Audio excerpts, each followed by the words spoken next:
And this makeup is looking super flawless. I'm kind of, like, I feel like I have a filter on my face. And I'll never forget that. Hi guys, I just wanted to come on here and just talk about insecurity and how I've just gone through it myself. This isn't any kind of thing to tell a person, like it's not like a how-to guide, because I'm not qualified for anything like that. This is pretty much just me talking about my own experiences. Let's start with the obvious thing. When I came to college, because I think that's when my insecurities really struck me. When I came to college, I was so I was isolated for sure, but I had a group of friends from high school that went to college with me, and I thought that me and them would pretty much just be like buds for life, because we were friends since middle school and all of that. So I thought we would be like the best of friends forever. But it really didn't go well, to say the least. Pretty much it was a lot of talking behind the backs. Yeah, pretty much, and feeling one way but acting another way in front of the person. So yeah, you know, you talk behind someone's back, and then when you see them, you act like it never happened. It was a lot of he say, she say. I just wasn't treated well, but I also wasn't really being a good person either, because I don't know how to be alone or be by myself really well. So I always kind of latched to people. I latched to friends. I had latched to guys, like male attention. I'm looking at my mirror, by the way. I latched to a lot of these things, so that is a big issue that I had, and am just now, like 4 years later, because this happened with multiple people over a span of 4 years. So yeah, so just now, me being a senior, I'm just finally kind of like, okay, Belle, it's just you now. What are you gonna do? You know, let's stop doing this unhealthy behavior of depending on people to make you happy, depending on people to be the reason you have fun. Let's start learning what it's really like to be independent and be by yourself and be happy with that. So that's kind of the vibe that I'm going for. The former hasn't been working, you know, just waiting for people to show up, because if you wait for someone to show up, you'll be waiting forever. People have to want to, and you don't want to force the wrong friendships or relationships. So just don't be pressed about it, I guess, because I've been too pressed and it is not healthy at all. This foundation looks good today. I like it. Let's use a little bit more right here and here.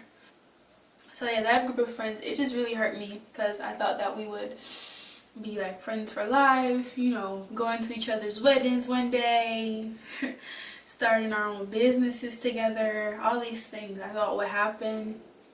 But no, I got flipped on and was left in the dust. There was one moment, quick story time, there was one time in my sophomore year, I believe. Yeah, it was my sophomore year. But pretty much I got sick. I got really sick. Every year in college I get really sick. It doesn't matter. So I got really sick this one time. It was probably in the spring. Yeah, it was in the spring. I got bronchitis really badly. I got it a few times in school. Be careful, because it just happens if you don't take care of yourself, if you don't eat well. But yeah, I got acute bronchitis, and I literally thought I would die. That sounds extreme, but the pain that I felt and not feeling like you can breathe and all that, I had really thought that, like, this is it, you know. I thought I was just going to be really sick and in the hospital. I'm not going to contour my forehead. I don't want to. But it was just so painful, and I had to go to the emergency room, and there was no one to take me. Like, I had no one to call. I had no one to you know, want to be there for one, or maybe it was like too much of an inconvenience.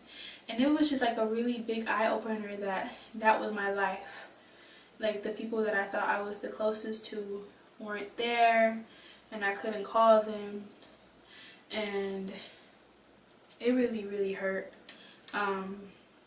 It was really painful. I'm not going to cry now, but I called my grandma, and she was about, like, because these people were in the same city as me, on the same campus as me in college. Like, we all lived on campus, but there was no one there for me, or no one I knew would show up for me. So that really, really, really hurt. I called my grandma, and I told her, like, I was sick and I needed help, and I was feeling really weak and I couldn't breathe because I also had asthma. So that was like super, super scary. And she was like, go to the ER, call the ambulance and all that. And I got there, and for one, the waiting room was really, really packed. So when I got admitted-ish, I was just sitting in the hall. They didn't even give me a room because it was like flu season and all these people were sick, and some people were sicker than me. And I was just sitting in this hallway, sick, could barely breathe, and just thinking, like, no one came through for me. Like, no one was there for me, and it really hurt. Like, it really hurt to think that that was my life. And I'll never forget that. My grandma, she was about 25 minutes away from me. She lives 25 minutes-ish away from me. And she just got in the car and came and saw me. And we were in the ER together, just waiting for the doctors to tell me what to do for medicine. And I just told her, like, no one came. No one showed up. And I was so sad. And I cried. I just cried. I'm sick. I can't even breathe. And I'm crying in this ER. Because it hurt. It really hurt that bad. Even after that incident, I kept trying to be friends with these people, because I just thought, okay, maybe we can still be all cool. We have so much history, but the situations just kept replaying themselves, but in different ways. Like, these people didn't care for me like I thought they did. And to be honest, they probably never will, because they have their own self-ambitions, and they're their own group of friends, and I'm just the outsider now, you know. So that really hurt. That really hurt. Oh my god. I need to change my alarm, like, now. So I had just kind of kept going through different kind of friendship trials and errors and tribulations and setbacks, if you will. And I can honestly say that a lot of it was self-inflicted, because for one, I didn't have the guts to tell people, hey, don't talk to me like that. Hey, you didn't show up for me. I thought we were friends. Hey, like, this really hurt me. Why did you do that to me? I didn't do that. And that's a big deal. Speaking up for yourself is such a huge deal. And just know that you're important and you're worth it and you matter. You're a human. Treat you. This blended out like butter. Let's get these edges, girl. Don't let people just kind of run all over you, because that's something I'm really working on. And just like having not done that sooner has really set me back with my growth and stuff. And I would hate to see like any of you guys go through it, or anyone who's coming to college go through these things, because honey, college it's a lot outside of class. Like, I don't have trouble with academics. I have trouble with people. Like, my college experience was terrible because a lot with people. But now let's talk about boys. Honey, yeah. Boys will do it to you if you let them. That's all I will say about that, because there's just been so many times. My grandma only knows about, like, I'm sure she's probably assumed, but I've only told my grandma about one boyfriend, and that was like that was this year, early this year, before summer hit. So she's only like been exposed to one relationship that I've had throughout this whole college experience. But there were like more, obviously, than that. And they all just like started one after the other in freshman year.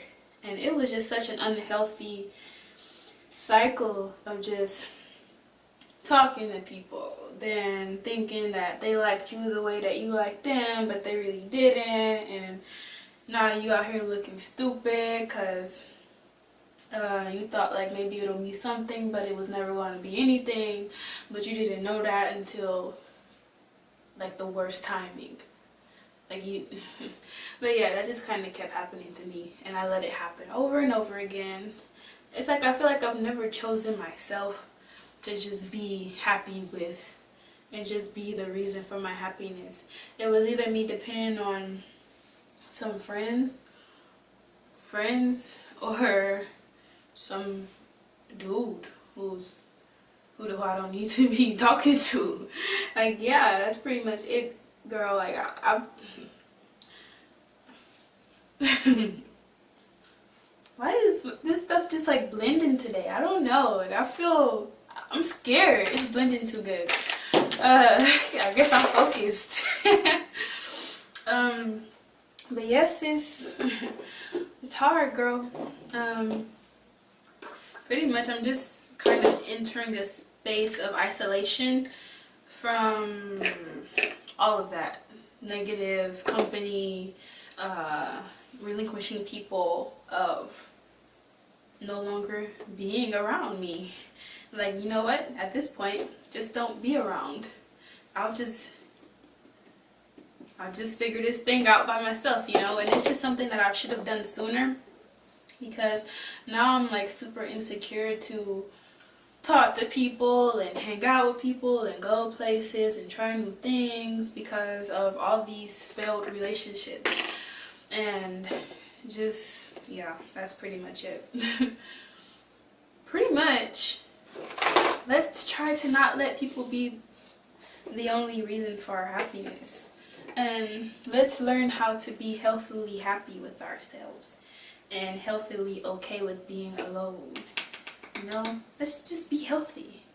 My major is public health, but I'm probably like the least emotionally distressed person I know right now, which is why I'm kind of like I need to leave people alone. Let's put it like this. In terms of relationships, there have been, more often than not, pretty much, I would have given 80% for 20% in return. How does that sound? It doesn't make sense. I was putting in more than I was returning, and I don't get paid enough for that. You know, like I really don't. And this makeup is looking super flawless. I'm kind of like, I feel like I have a filter on my face. Like, this camera is showing the real what's really here. This isn't just on the camera it looks good. This is like,